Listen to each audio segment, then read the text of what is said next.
Hello everyone, I'm Luke Jackson. Thank you for coming out to Canterbury House. Today I'm going to be talking about the danger of anti-queer theology and the importance of affirming ministry. So first we have a little overview here. Introduce myself a little bit more. I am a college student here at Indiana University, studying linguistics and Spanish with a minor in Tibetan.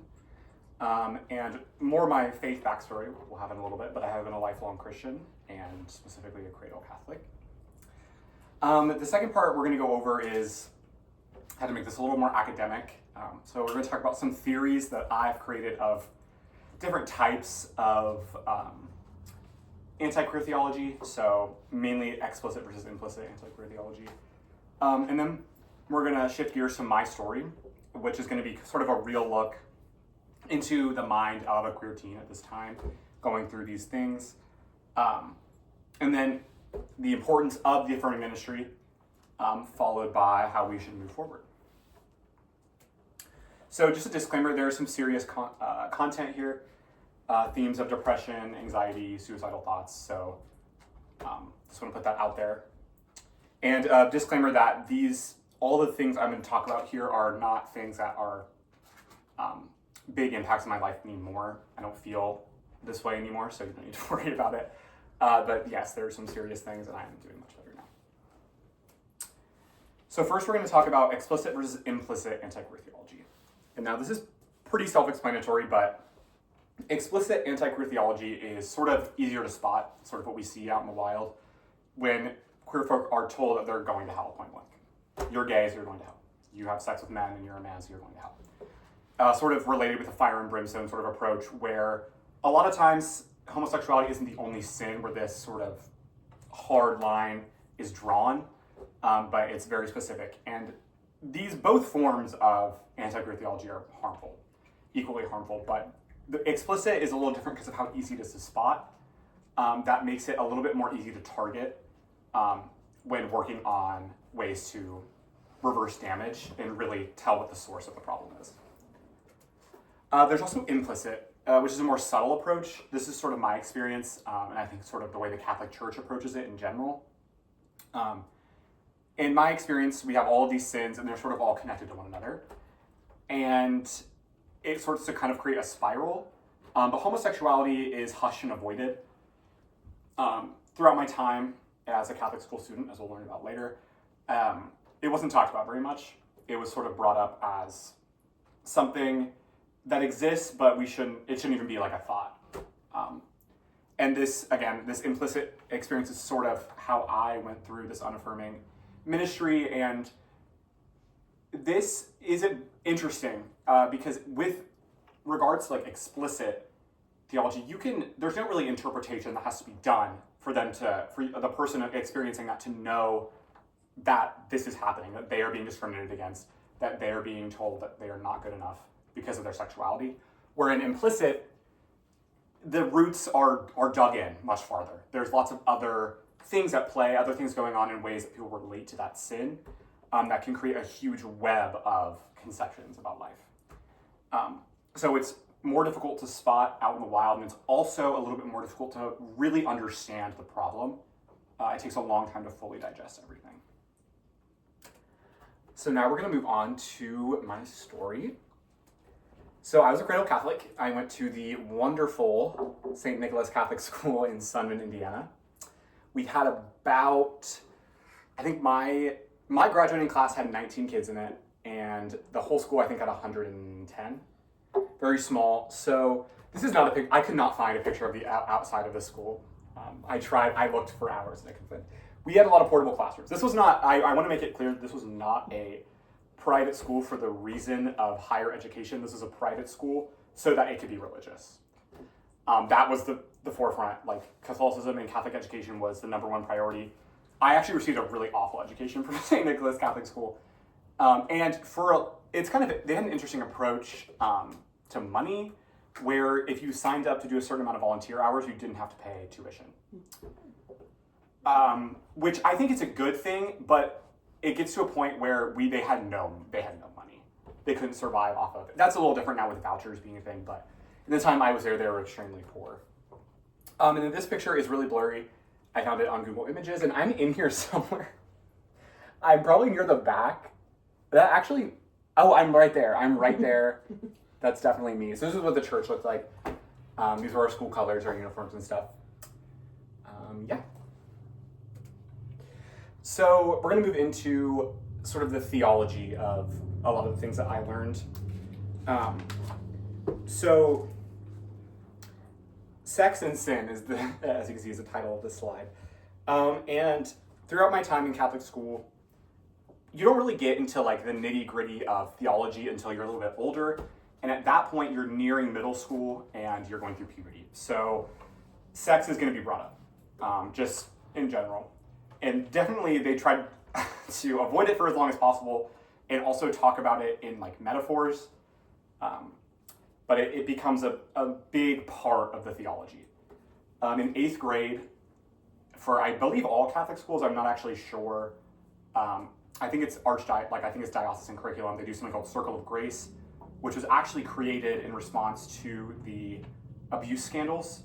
So kids learn it as well, but it's much different when you're a kid than when you're an adult. When you're a child, it's just about, it's actually a good thing that came out of a bad circumstance, but it teaches kids about personal space, unsafe touch, all those kind of things. When you get older, like when around my age in like 7th and 8th grade, it becomes more of a book about sexual purity. Horrible resource, would not recommend, especially if you're a woman. The way it treats women and their sexuality is not a good representation at all. And just to give another overview of how serious and how much at the forefront sex really like was, every school, like every class had like a patron saint that the teacher would pick. My teacher for my 8th grade year picked Saint Maria Goretti. I'm not sure if any of you are familiar with her story, but she's like the patron saint of, I think of purity, of like teenagers. She was in a situation where someone was trying to rape her, and she was stabbed like 14 times in the chest and died. And then so she's kind of become this patron saint of purity. But that was sort of the agenda they were pushing on to, especially the young women in my class, but also just everyone, that these are the lengths that you need to go to avoid sexual sin. So sexual sin was demonized from the get-go. And one thing that's important to distinguish, a little mini theology lesson, is the Catholic Church and their idea of sin. So the theology of the Catholic Church divides sins into two main categories, venial and mortal. So I have up here that mortal sins are complete separation from God. Those are the exact words, very harsh. And venial sins are just sort of like your more everyday things. So if we have a category of sins that are the worst of the worst, that are mortal sins, that are complete separation from God, you would expect to see some like murder and rape, which are both there. But you're also going to see some interesting additions, again, with sexual sin. Masturbation is considered a mortal sin. And then typically in these examination of conscience where they list all these sins, they have something along the lines of homosexual tendencies. I am gay, and I don't know what that means. So it's not descriptive at all, and I think that's kind of the point. I think they're trying to be intentionally really vague, just to sort of, because they don't want to talk about it. They don't want to mention that it even exists, so they're just kind of throwing it out there. But it begs the question, so for example, like a venial sin would be having like an impure thought about someone you liked. If I, like a man, have an impure thought about him, what level of sin is that going to fall into? And that matters because of how serious mortal sins are. When you have a mortal sin in your soul, you cannot receive the Eucharist, communion, because you have completely separated yourself from God. So you're not allowed to receive that. It's actually another mortal sin, because we just have to have more. And another thing I have on here is suicide. So this was a bit of a controversial thing, even in my very conservative Catholic school, and when I was younger. I didn't really understand a lot of it when I was younger, but as I got older, suicide for a really long time was considered a mortal sin. And by some hardline Catholics, it still is. It's sort of, now as understanding of mental health sort of gets better, the stance on this has definitely become a little more lenient, but it's also, again, something that they don't like to talk about, so they're not going to explicitly say what happens when you kill yourself. But as far as I was concerned, suicide, if you killed yourself, you went straight to hell. That's what I was sort of taught as a child. And to get rid of a mortal sin, you have to go to confession. You have to go to confession to get rid of mortal sin. And again, as I forgot to mention in the last slide, if you die with a mortal sin, usually you go straight to hell. No judgment, nothing. It does not matter how good of a person you were, whatever, straight to hell. I hated confession because I'm a perfectionist, and not as bad as I used to be, but I used to be a really bad perfectionist. And I would agonize over making sure I said everything, and I would be separating these sins in my head, making sure I knew what was what. This is a quote that my 7th grade religion teacher told me. Imagine each sin is a snake, and as you confess each sin, a snake is leaving your body. When you withhold a sin from the priest, every snake rushes back into your body. So this was sort of my view of confession for my life. Confession is not as big of a thing in the Episcopal Church, so it's not as important, but in the Catholic tradition, you are supposed to go once a year, at least, and when I was in Catholic school, we went all the time.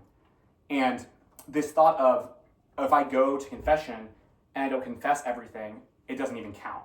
That's the whole idea. If you don't confess every sin, the confession is what you are not absolved of your sins. And I had to go to be absolved of mortal sin, and I was confused as a child because it was so difficult for me to understand why something I can't control put me in the state of mortal sin the way it did.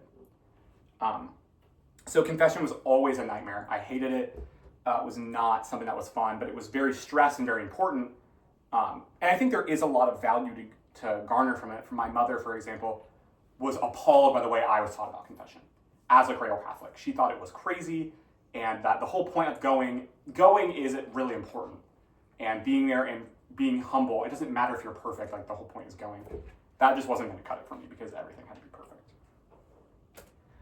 So maybe you've been thinking this, maybe not, but we have this theology of sin. Leads to something I like to call sin flattening. You have 2 categories, boom, boom, venial, mortal. Everything that is a mortal sin sends you straight to hell. So essentially they're equal. It doesn't matter, people will be pedantic about it and say, some people believe all sins are equal in the eyes of God. Other people will believe, well, God judges us differently. Either way, either approach you take here, these sins are bad enough that you go straight to hell, period.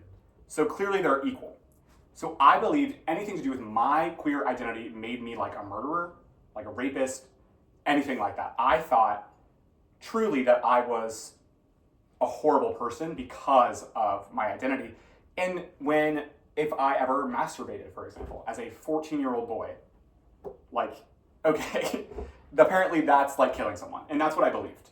That was truly what I believed. And that's just kind of the reality is that all of these things send you to hell, so they're essentially equal. So now we're going to move on to post-Catholic school. You don't really graduate middle school, but I graduated from St. Nicholas Catholic School in the spring of 2019, and I started going to a public high school. So I started thinking more about my sexuality. I was getting older. It was actually something I was thinking about more heavily, considering some different things. And I was called gay a lot. I'm called gay a lot now. It doesn't offend me anymore, but I'm very gay, and I admit it. It's not hard to tell. But I was always called gay, and I hated it a lot, actually, in high school because I associated being gay with being evil. I tried for the longest time to suppress all the feelings I had, to tell myself that it wasn't true, but from a pretty young age, I knew what the truth was. I couldn't really hide forever. I hated gay people, and especially myself. I hated myself. I loathed myself because of how I was. So I actually started going to therapy off of the recommendation of my father, actually, in my junior year of high school. And this was sort of when I started spiraling a little bit in the beginning, the first semester of that year, due to a constant need to feel perfect. So I was constantly, there's all this piling on of all of these thoughts, and I was constantly evaluating every action I took to know, is this a mortal sin? Is it not? Can I take communion next time I go to church? Do I need to go to confession? Do I need to make sure I do everything so I don't die before I can get to confession? All of these things constantly in my brain. Especially as a perfectionist, I constantly felt guilty over everything. I was so anxious and so guilty that my stomach hurt perpetually. I was always in agonizing guilt and anxiety because of who I was as a person. And analyzing all of these things, I didn't want to commit that mortal sin. So my life revolved around this theology of sin, especially sexual ethics. When I was 16 years old. And all of this made me absolutely despise being alive. So this is another disclaimer as we sort of get into this culmination that, again, I am much better now. These things I don't think anymore. And this is the unfortunate reality of what happened. So this is what I believed. I believed that I will never be able to love anyone. I will never get to heaven. I'm not good enough, and I will never be good enough. I was born to fail. I was a horrible person, maybe even the worst. And I believe that God hated me. He never loved me. He doesn't love me, and he never will love me. And this culminated in a very serious depression. I truly believe that I was better off dead because I'm going to hell anyway. At this point, what's the point of waiting around to go to hell because I already know where I'm going to end up? And I believe that hell was probably better than how I felt at the moment. And one deterrent typically for people in this situation is the fear of the consequences of suicide. Because again, suicide will send you to hell. I didn't care. One mortal sin is all it takes for you to go to hell. So I knew at this point, it didn't matter what I did, I was destined for hell, so I might as well end this up right now. And I believed it was all my fault and I deserved everything that I was feeling. And I made a quite close attempt on my life. But there's some light at the end of the tunnel here. I was able to stop myself from doing something drastic, and I started to take self-care a lot more seriously. I really escalated my EMDR therapy, and I got the courage to leave the Catholic Church. Not really like officially, but I stopped going. And I was very fortunate throughout this whole experience to still feel a connection with God. I felt that God was not responsible for what I was feeling, rather the church had distorted that message and created something that was not of intent. And that's extremely fortunate. So many people who've been hurt by the church renounce the idea of church entirely. And from my experience, it's extremely difficult to heal from faith-based wounds in a non-faith space. So, in finding this new home, I landed on the Episcopal Church. I literally was on my phone Googling queer affirming churches or churches that like gay people or something on my phone, nearest, and I got Trinity Episcopal Church in Lawrenceburg, Indiana. It's about a 40 minute drive from my house. And I fell in love with the community instantly. Everyone was very welcoming to questions, just because, again, growing up Catholic, I had a lot of questions about certain things and mainly about the theology. And they were extremely patient with me in my struggles. It's not easy to go back to church after an experience like the one I had. It's very difficult. It took me a long time to even feel comfortable, really comfortable in a church.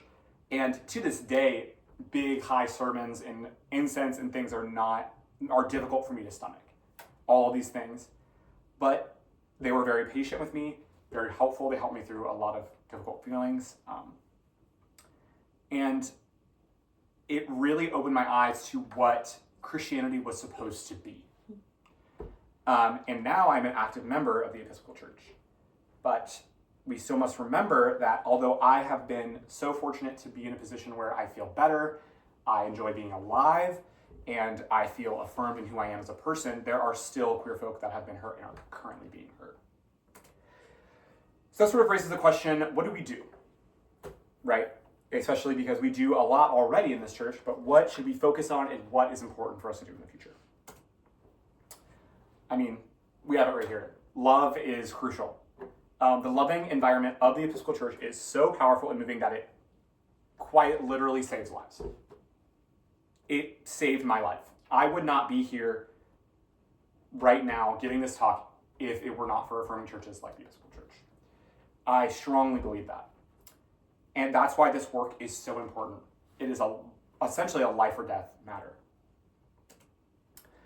So we need to continue spreading this love. We already have love abounds within these walls. So what do we need to do? We must ensure that we keep queer folk involved in the church and in the vestry, and that we allow those who have been hurt by the church to be healed before evangelization. And I'm not going to point fingers and say that the Episcopal Church is a large evangelizer, because especially in reference to all of the other denominations of Christianity. That's definitely not the truth. But it's something to remember as these people are seeking help, that they are not at a place for evangelization in any kind. Of course, spreading the good news of how loved they are by God is important, but you need to make a clear divide between proselytizing and sharing the love of God, which can be very difficult, but it's something that, as long as you're conscientious about and understanding boundaries, it's crucial for moving forward. We must continue allowing unique perspectives into the church, and we should always spread the love of God. We must continue to show up at Pride events and wave the Pride flag. We must continue to keep a safe space and being welcoming to newcomers and being patient with them.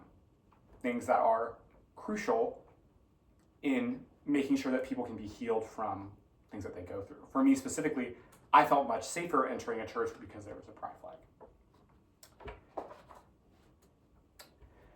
So, in conclusion, I must remind everyone again and stress that this work holds incredible weight and importance in the world. This is crucial work, and we're doing it. We are doing something so amazing that I don't think everyone even realizes how powerful the love of God and the grace of God has been for us. So don't stop. Encourage everyone to just be themselves. That's the crucial, and if you take away only one thing from this talk, that's the thing to take away. If everyone can be themselves, we are going to feel more like God's kingdom on earth. And really, if we love deeply and truly first, if that is the forefront of our ministry and the forefront of our goal as a church community, then God will lead us the rest of the way forward. Thank you.